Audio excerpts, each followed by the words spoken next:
Dominick Hayes stood at the polished mahogany podium in the packed conference hall of his Manhattan firm, the weight of 100 cameras and executives pressing down on him like an invisible storm. "Ladies and gentlemen, I have lived a lie long enough," he said, voice steady despite the thunder in his chest. "This is my husband, Leon. We've been together for 5 years. And today I'm done hiding who I am." Gasps rippled through the room, phones flew up to record, and Dominick felt the floor tilt beneath his Italian leather shoes. Yet something inside him finally clicked into place. The words had left his mouth, and there was no pulling them back. Leon stood just off stage, his blonde hair catching the harsh lights, blue eyes wide with a mix of terror and pride, fingers twisting the silver band on his left hand, the one they had exchanged in a quiet ceremony 2 summers ago on a private beach in the Hamptons. The immediate aftermath hit like a freight train. Whispers turned to murmurs, then to outright chaos as board members exchanged stunned glances. Dominick's boss, the CEO, froze mid-sip of water, his face draining of color. But Dominick didn't flinch. He had rehearsed this moment in the mirror for months, practiced the calm tone, while Leon paced their Tribeca loft offering quiet encouragement. Now it was real, and the consequences were already unfolding. Reporters shouted questions, flashbulbs popped like fireworks, and somewhere in the back of his mind Dominick wondered if he had just torched 15 years of climbing the corporate ladder. Yet beneath the fear was a strange calm, the kind that comes when you finally stop running from yourself. Later that evening, back in their apartment overlooking the glittering Hudson, Leon poured 2 glasses of Cabernet and handed one to Dominick without a word. They stood on the balcony, city noise rising like a distant tide. "You did it?" Leon said softly, his voice carrying the slight southern lilt he'd never quite lost from his Georgia roots. "I can't believe you actually did it." Dominick set his glass down and pulled Leon close, breathing in the familiar scent of sandalwood cologne and fresh laundry. "I had to. For us. For me." But even as he spoke, his phone buzzed relentlessly. Texts from colleagues, missed calls from his mother in Texas, and one ominous message from his father. "We need to talk." The words sent a chill through him, reminding him that this announcement wasn't just a personal victory. It was a grenade tossed into every relationship he had carefully balanced. The next morning, the financial news exploded. CNBC ran the headline first, then Bloomberg, then every outlet from the Wall Street Journal to social media influencers. CFO comes out in shocking press conference. Dominick scrolled through the coverage while Leon cooked eggs in the kitchen, the aroma of breakfast grounding him. Analysts were already speculating wildly. Some called it career suicide. Others praised the bravery. But no one predicted what happened at the opening bell. Dominick's firm, Apex Dynamics, a mid-sized fintech company specializing in sustainable investing, saw its shares jump 6% in the first hour. By noon, it was 12%. Investors poured in, citing the company's sudden image as progressive and authentic in an industry still dominated by old-guard secrecy. Dominick stared at the green numbers climbing on his laptop screen, disbelief mixing with cautious hope. He had expected backlash, lawsuits even, but not this. Leon came up behind him, resting his chin on Dominick's shoulder. "Looks like the universe has a sense of humor." Dominick laughed, a short, genuine sound that eased the knot in his stomach for the first time since yesterday. Yet he knew the real storm was only beginning. His family in Dallas still hadn't responded beyond that single text. His best friend Mike, the one person outside Leon who had known for years, had left a voicemail that sounded strained. "Call me when you can, man. We need to talk about the board meeting fallout." And somewhere in the office building downtown, a colleague named Richard, always friendly on the surface, had already scheduled an emergency strategy session that felt more like an ambush. Dominick closed the laptop and turned to kiss Leon, lingering in the moment because he understood that every decision now carried weight. The announcement had freed him, but freedom came with a price tag measured in broken expectations and uncertain futures. As the day wore on, Dominick replayed the press conference in his mind while riding the subway home. Something he rarely did, preferring his driver, but today anonymity felt safer. Strangers glanced at him, some nodding in quiet support, others averting eyes. He thought back to the first time he met Leon at a charity gala for LGBTQ youth in Brooklyn 5 years earlier. Dominick had been there as a sponsor, hiding behind a crisp tuxedo and polite smiles. Leon, a high school history teacher with a passion for civil rights, had been volunteering at the silent auction. Their eyes met over a table of donated art pieces, and something electric passed between them. They talked for hours that night about everything except the one truth Dominick guarded closest: his sexuality. It took 3 more dates, long walks in Central Park, and one rainy evening confession on Leon's tiny apartment couch before Dominick admitted he was gay and terrified of what it would cost him at work. Leon had listened without judgment, then simply said, "I'm not going anywhere, but you have to promise you'll stop punishing yourself." That promise had been tested every single day since. Now, stepping off the train into the crisp autumn air, Dominick felt the full weight of that promise. He had kept it by staying hidden, by attending family holidays alone and inventing excuses about work. But yesterday he had shattered the illusion. As he walked the final blocks to their building, his phone rang, his mother this time. He let it go to voicemail, not ready for the disappointment he knew would lace her voice. The doorman greeted him with the same warm smile as always, but Dominick wondered how long that normalcy would last. Upstairs, Leon was already setting the table for dinner, candles lit, soft jazz playing. They ate in comfortable silence at first, then Leon reached across and squeezed his hand. "Whatever comes next, we face it together." Dominick nodded, but inside he wondered how many more sacrifices Leon would be asked to make before the glow of this new honesty dimmed. The stock surge was a miracle he hadn't counted on, yet miracles rarely came without strings. That night's sleep evaded him. Dominick lay awake staring at the ceiling, Leon's steady breathing beside him a quiet anchor. He thought about the board meeting scheduled for tomorrow, the inevitable questions from investors, the media camped outside the building. He thought about his father's rigid expectations, the man who had raised him on stories of self-made success and traditional family values. Coming out wasn't just about love. It was about rewriting the entire script of his life. And as the city lights flickered through the blinds, Dominick realized the hardest part wasn't the announcement itself. It was everything that came after. The boardroom on the 42nd floor felt smaller than usual when Dominick walked in the next morning, briefcase in hand, tie knotted with military precision. 12 faces turned toward him, some curious, some hostile, a few genuinely supportive. Richard, the head of legal, leaned back in his chair with a smile that didn't reach his eyes. "Quite the show yesterday, Dominick. Care to explain how this affects our quarterly projections?" The question hung heavy, but Dominick had prepared. He set his notes down and met every gaze directly. "It doesn't change our numbers. What it changes is the way we present ourselves to the world. Authenticity builds trust. Investors are already responding." He clicked open the slide deck showing the overnight surge, the green line climbing like a rocket.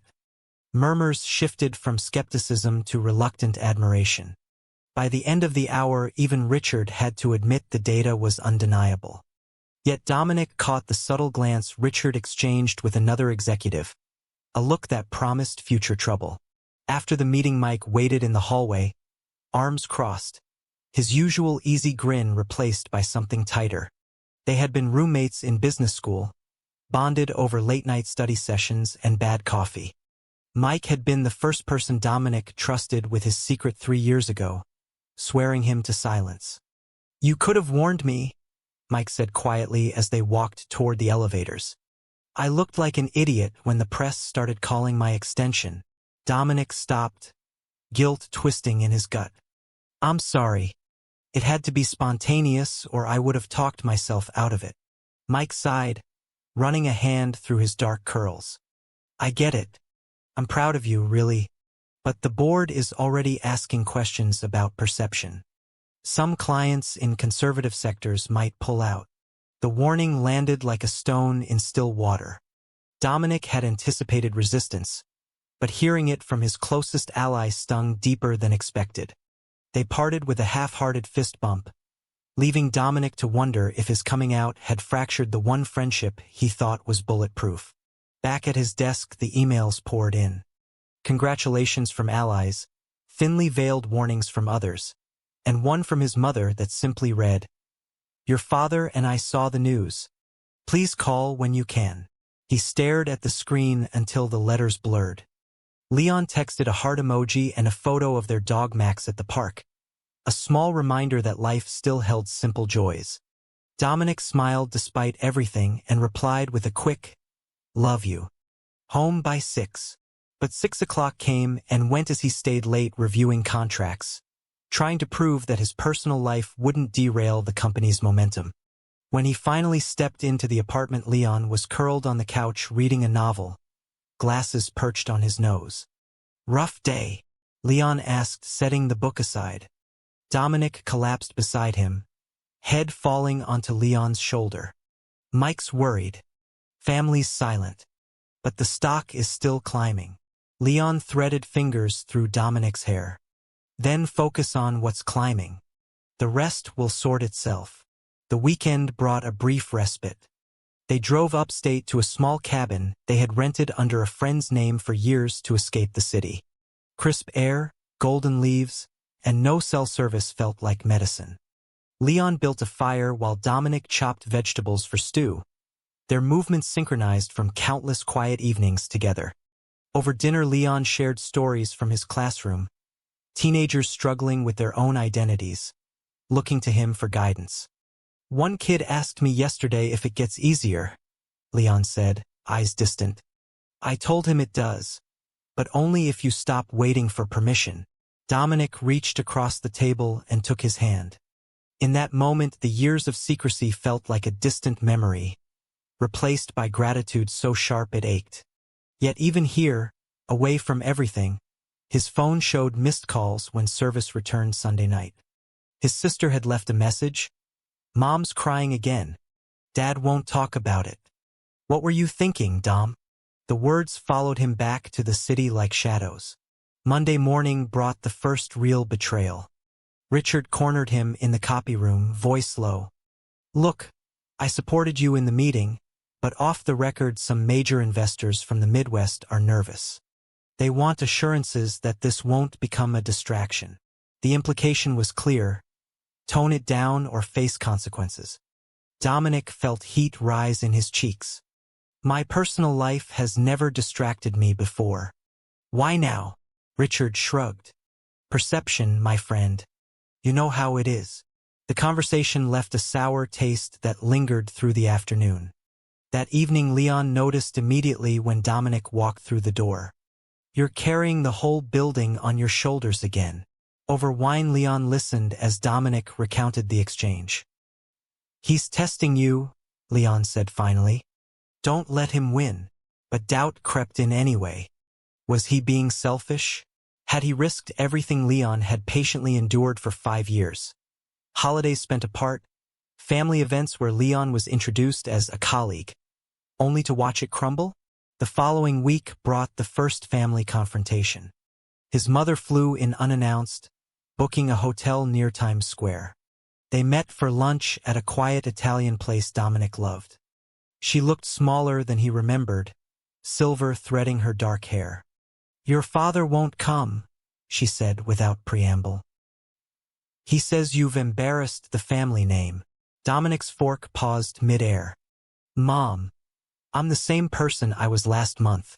She shook her head, eyes glistening. "You lied to us for years. We had plans, grandchildren, a nice girl from church. Now what?" The pain in her voice cut deeper than any boardroom critique. He tried explaining the pressure, the fear of losing his career, but the words felt hollow against her quiet tears. They parted with an awkward hug and a promise to talk again soon, but Dominick knew the bridge had cracked. Walking back to the office, he called Leon, voice thick. She's hurting. Leon's reply was gentle. So are you. That's why we fight for this. Meanwhile, the stock continued its improbable climb, reaching an all-time high by Friday. Analysts credited the surge to authentic leadership and a wave of millennial investors. Dominick received a congratulatory email from the CEO himself. Yet the victory felt hollow when he learned Mike had been asked to prepare a contingency report on reputational risk. The friendship that had once been his safe harbor now carried an undercurrent of strain. That night, Dominick and Leon sat on the roof deck watching planes trace lights across the sky. I keep thinking I've made everything harder for you, Dominick admitted. Leon turned, face illuminated by string lights. You made it possible. Before you, there was only waiting. Now there's us, out in the open. Dominick pulled him close, the city humming below like a promise of better days. But somewhere in the distance thunder rumbled, a warning that the real tests were still ahead. The turning point arrived on a rainy Thursday afternoon when Dominick received an urgent summons to the executive floor. The CEO, usually jovial, looked grim behind his massive desk. We've got a situation, he said without pleasantries. One of our biggest clients in Texas is threatening to pull their portfolio. They saw the press conference and called it incompatible with their values. Dominick's stomach dropped. Texas, his home state, his parents' backyard. The client was an old family friend of his father's. I can fly down, explain. The CEO cut him off. Not you. Richard suggested sending Mike instead. He thinks a straight face might smooth things over. The words landed like a slap. Dominick stood slowly, pride and hurt warring inside him. This is my fight. The CEO sighed. It's the company's fight now. Think about the stock, Dominick. It's still climbing because people see courage. Don't let pride undo that. He left the office in a daze, rain soaking his coat as he walked instead of calling a car. Leon met him at their favorite cafe, umbrella in hand, concern etched on his face. Over lattes, Dominick recounted the conversation. Leon listened, then said the words that shifted everything. Maybe it's time I come with you. Not hidden. Not as a colleague. As your husband. The suggestion hung between them, bold and terrifying. Dominick had protected Leon from the corporate machine for years, keeping their worlds separate. Now the lines were blurring. They'll tear you apart, he warned. Leon smiled softly. They can try. That night they lay awake making plans. Dominick would fly to Dallas alone first, test the waters with family, then bring Leon for a follow-up meeting if the client insisted. It felt like a compromise, but it also felt like the first real step toward integration. The flight to Dallas was turbulent, mirroring the storm inside him. At the family home, his father opened the door with a curt nod. No hug. His mother hovered in the kitchen, eyes red-rimmed. Over pot roast, the conversation stayed surface level until dessert. Then his father set his fork down. You chose this life over us. Over the values we taught you. Dominick met his gaze. I chose honesty over pretending. I still love you both. Silence stretched.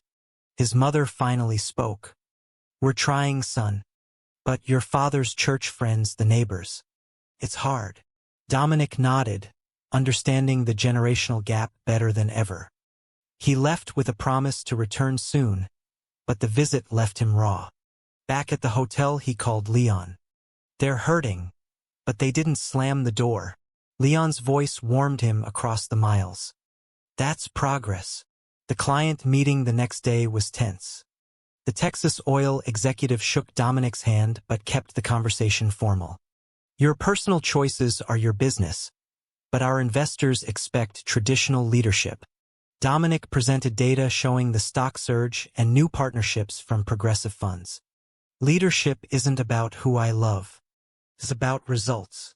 The executive leaned back, considering. Send your husband down here. Let's see if this authenticity holds up in person.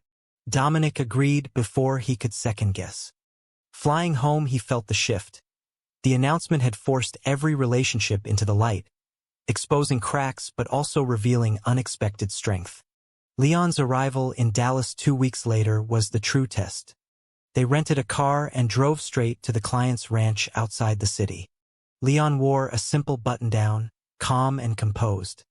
The executive's wife served sweet tea on the porch while the men talked business. Gradually, the conversation turned personal. Leon shared stories of teaching history, of helping students navigate identity. Something in his quiet sincerity softened the room. By the time they left, the client had agreed to maintain the portfolio with a small increase. In the car, Leon exhaled. That was terrifying. Dominick reached over and squeezed his knee. You were incredible. The victory tasted sweet, but back in New York, new complications waited. Richard had used the absence to push a new policy review, questioning whether Dominick's visibility required additional compliance oversight. Mike, caught in the middle, confessed over beers one night. He's gunning for your position, man. Using this as leverage. The betrayal from a colleague stung, but Mike's reluctant honesty mended some of the earlier strain between them. I've got your back, Mike said. Just watch your step. Dominick nodded, the weight of corporate politics heavier than ever. Yet each challenge clarified his priorities. Leon had sacrificed privacy, family had sacrificed comfort, and now Dominick would sacrifice the illusion of invincibility. The holidays approached, bringing another layer of tension. Dominick's parents invited them both to Dallas for Thanksgiving, a first. The flight felt different this time, Leon's hand in his the entire way. At the family table, his father carved the turkey with deliberate care. Conversation stayed careful until his mother raised a glass. To honesty, she said quietly. It wasn't full acceptance, but it was a bridge. Later that night, in the guest room, Leon whispered, We're building something real here. Dominick held him close, the city lights of Dallas twinkling beyond the window. The stock had stabilized at record highs, the company was thriving, but the real wealth was in these small moments of connection. Still, he sensed the final test looming, one that would demand everything he had left to give. Winter settled over New York like a gray blanket, and with it came the first major misunderstanding that nearly shattered everything. Dominick had thrown himself into work after Thanksgiving, logging 18-hour days to prove the announcement hadn't slowed him. Leon, patient at first, began leaving notes on the fridge. Dinner at 7? Missed you at the gallery opening. One evening, Dominick arrived home past midnight to find Leon asleep on the couch, an open book on his chest. Guilt clawed at him. He knelt and brushed hair from Leon's forehead. I'm sorry. Leon woke, eyes tired. You're pulling away again, like before you came out. Only now everyone knows and you're still hiding in spreadsheets. The words cut deep because they were true. Dominick had replaced one form of hiding with another. They argued quietly, voices low to avoid waking the neighbors. I'm trying to protect us, Dominick insisted. Leon stood, arms crossed. By shutting me out? That's not protection, Dom. That's fear wearing a suit. He slept in the guest room that night, leaving Dominick alone with the silence. The next morning, Leon was gone before dawn. A note on the counter. Need space. Call when you're ready to be present. Panic surged. Dominick called repeatedly, left voicemails that grew increasingly desperate. At the office, he couldn't focus, the glowing stock ticker mocking him. Richard noticed during a strategy session, his smile too sharp. Everything okay at home? The question dripped with insinuation. Dominick brushed it off, but inside the fear grew. What if Leon had finally reached his limit? 5 years of waiting, of being the secret, of now watching Dominick choose work over presence again. He left early, drove to the high school where Leon taught, and waited in the parking lot like a teenager. When Leon emerged, backpack slung over one shoulder, their eyes met across the lot. Leon hesitated, then walked over. You came. I'm an idiot, Dominick said. I thought proving myself at work would fix everything. But you're the only thing that matters. They talked for hours in a nearby diner, Leon explaining how the public scrutiny had exhausted him too. Colleagues asking invasive questions, students whispering. I don't regret it, Leon said. But I need us to be a team, not two people orbiting the same apartment. They left hand in hand.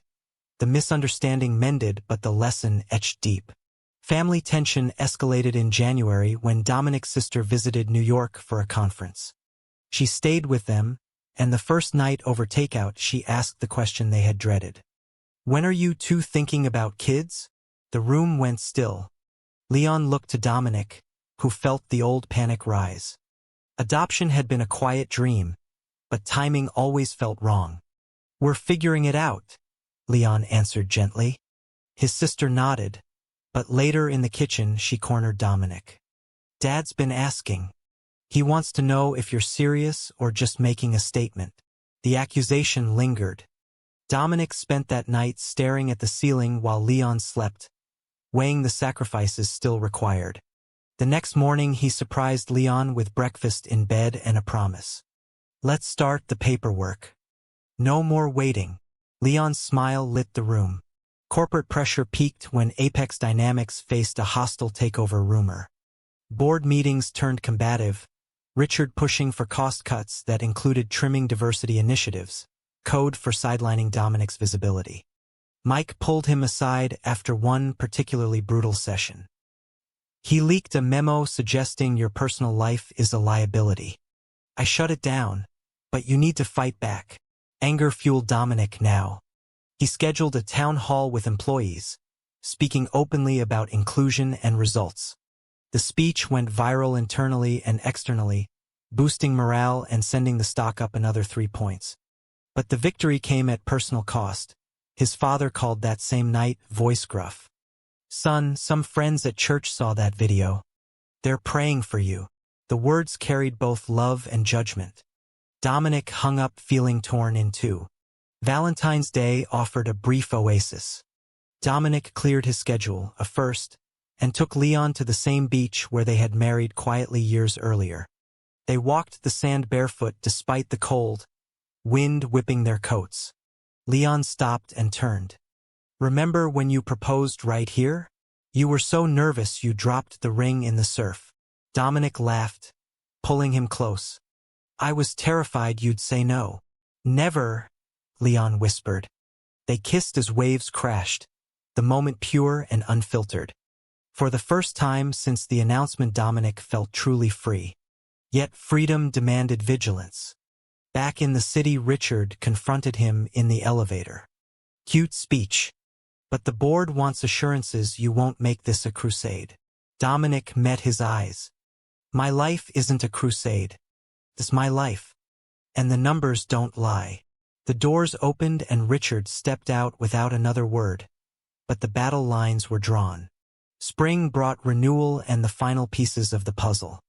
Leon's school held a pride event, and Dominick attended openly for the first time, standing beside him as students cheered.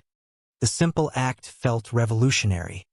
At home, they began the adoption process, filling out forms late into the night, laughter mixing with nerves.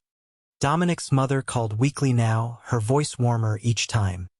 Your father watched your town hall video twice, she confided once. Small steps, but steps nonetheless. Mike and his wife invited them to dinner, the four of them laughing like old times. The friendship, strained but intact, became another anchor. Yet Dominick knew the greatest test still waited, one that would force him to choose between everything he had built and the man who had stood beside him through it all. The climax crashed down in early June during the annual shareholder meeting. The auditorium was packed, lights hot, cameras rolling live on financial networks. Dominick had prepared a standard presentation on growth metrics, but Richard had other plans. Midway through the Q&A, Richard stood and asked pointedly, given recent personal disclosures, how can shareholders trust that leadership priorities remain on profit rather than social agendas? The room hushed. Dominick felt every eye on him. Leon sat in the front row, hands clasped tightly. For a heartbeat, Dominick considered the safe answer. the corporate one he had given 1,000 times. Instead, he set the microphone down, walked to the edge of the stage, and spoke from the heart. 5 years ago, I met the love of my life and chose fear over truth. Last fall, I chose truth. The stock soared not despite that choice, but because of it. Because authenticity builds value. My husband Leon is not an agenda. He is my partner, my family, and the reason I show up every day ready to fight for this company. If that makes some of you uncomfortable, I suggest examining why. Applause started slow, then swelled. Leon's eyes shone with tears. Richard's face paled. But the real storm hit backstage. Richard cornered him, voice venomous. You just handed the board ammunition to vote you out. I hope he's worth it. The betrayal was complete. Richard had been orchestrating quiet opposition for months, feeding concerns to conservative investors. Dominick stood taller. He is. That night, the board called an emergency session.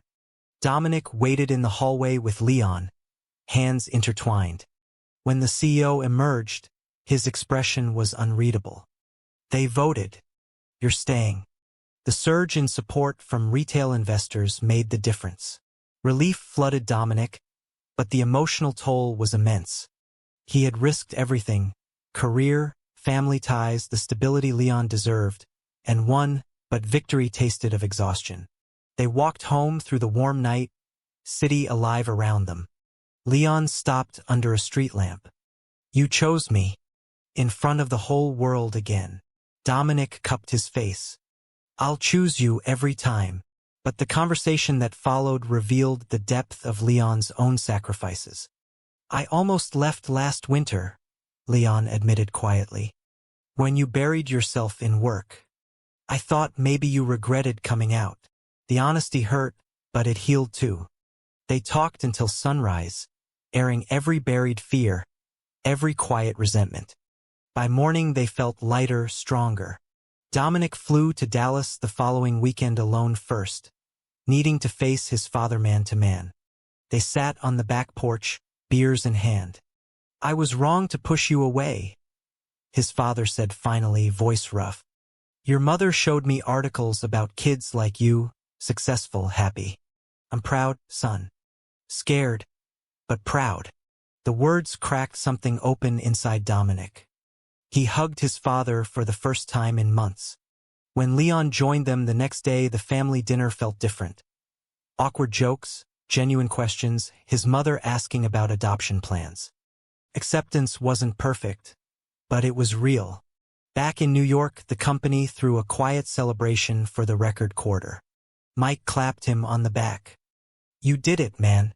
And you didn't lose us in the process. Richard had been quietly reassigned to a lesser role. No public firing, but the message was clear. Dominick stood on the rooftop terrace later that evening. Leon beside him, city lights stretching endlessly. The journey had been brutal. Misunderstandings that nearly broke them. Secrets that once defined them. Betrayals that tested loyalty. Sacrifices that reshaped priorities. Yet each decision, each consequence, had forged a stronger man. He was no longer the CFO hiding in plain sight. He was Dominick, husband, son, leader, fully himself. The stock ticker on his phone showed another uptick, but the real measure of success was the man holding his hand. Summer unfolded gently after the shareholder meeting, bringing a rhythm they had never quite managed before. Mornings started with coffee on the balcony, Leon grading papers while Dominick reviewed reports side by side instead of in isolation. Weekends became sacred, no work emails after Friday night. They attended their first Pride parade together openly, hands linked amid rainbow flags and cheering crowds, the experience both exhilarating and healing. Leon's students sent cards of support, and Dominick's team at the office began sharing their own stories in casual conversations, turning the once formal floor into something warmer. The adoption process moved forward with home visits and paperwork, each step a quiet celebration of the future they were building. One quiet evening in July, Dominick found Leon on the roof, staring at the skyline. "What are you thinking?" he asked, wrapping arms around him from behind. Leon leaned back. How close we came to losing this. All those years of hiding, the fights, the almost leaving. But you chose us every time it mattered. Dominick turned him gently. We chose us. Together. They stood there as the sun dipped, city humming its endless song, the weight of the past finally settling into something manageable. His parents had booked tickets for a visit in August, his father even asking about joining a virtual investor call. Mike and his wife hosted barbecues where laughter came easy again. The corporate world continued its dance. Stock steady, new partnerships forming. But Dominick navigated it with clarity he had never possessed. The final piece clicked into place on a warm August afternoon when the adoption agency called. We have a match. A little boy, 6 months old. Tears streamed down both their faces as they held each other in the kitchen. That night they sat on the nursery floor. They had started painting soft blue, imagining bedtime stories and first steps. He'll know from day one what love looks like, Leon said. Dominick nodded, the full circle of their journey washing over him. From the terrified man at the podium to this husband, soon-to-be father, accepted in pieces by family and world alike. The sacrifices had been real, the betrayals sharp, the misunderstandings painful, but every decision had led here, to a life lived without apology. As autumn leaves began to turn once more, Dominick stood again at a podium, this time at a charity gala for LGBTQ youth. Leon sat in the front row, their son asleep against his chest in a carrier. Dominick spoke not of numbers but of courage, of the boy who would grow up knowing he was enough. The audience rose in applause, but his eyes stayed on his family. Later, walking home through streets that no longer felt hostile, he realized the journey had never been about the stock price or the announcement. It had been about becoming the man worthy of the love he had finally claimed. True or false? Authenticity in love and work always leads to unexpected rewards, even when the path is paved with sacrifice and doubt.